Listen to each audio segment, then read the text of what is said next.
वर्तमान में जियो। ओशो कहते हैं कि जीवन का वास्तविक आनंद केवल वर्तमान में रहने से ही संभव है। अतीत की यादों और भविष्य की चिंताओं से मुक्त होकर जब हम अभी में जीते हैं, तभी जीवन के प्रति आभार का अनुभव कर सकते हैं।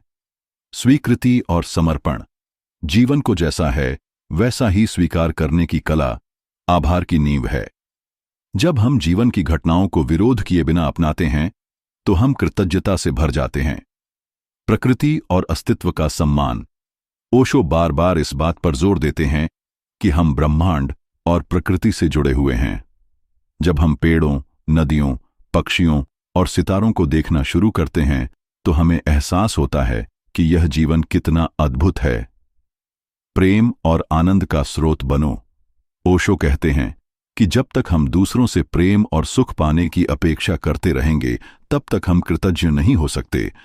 हमें स्वयं प्रेम और आनंद का स्रोत बनना चाहिए, तभी जीवन के प्रति आभार विकसित हो सकता है। ध्यान और आत्मजागरण। ध्यान, मेडिटेशन के माध्यम से हम जीवन को गहराई से समझ सकते हैं। जब मन शांत और स्पष्ट होता है, तो हम जीवन की छोटी छोटी चीजों में भी सौंदर्य और आभार अनुभव कर सकते हैं। ओशो का संदेश: जीवन कोई समस्या नहीं है जिसे हल करना है, यह एक रहस्य है जिसे अनुभव करना है।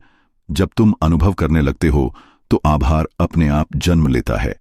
ओशो हमें यह सिखाते हैं कि आभार कोई बाहरी चीज नहीं, बल्कि हमारे भीतर की एक स्थिति है। जब हम सचेत रूप से जीना शुरू करते हैं, तो हमारा पूरा अस्तित्व आभार से भर जाता है।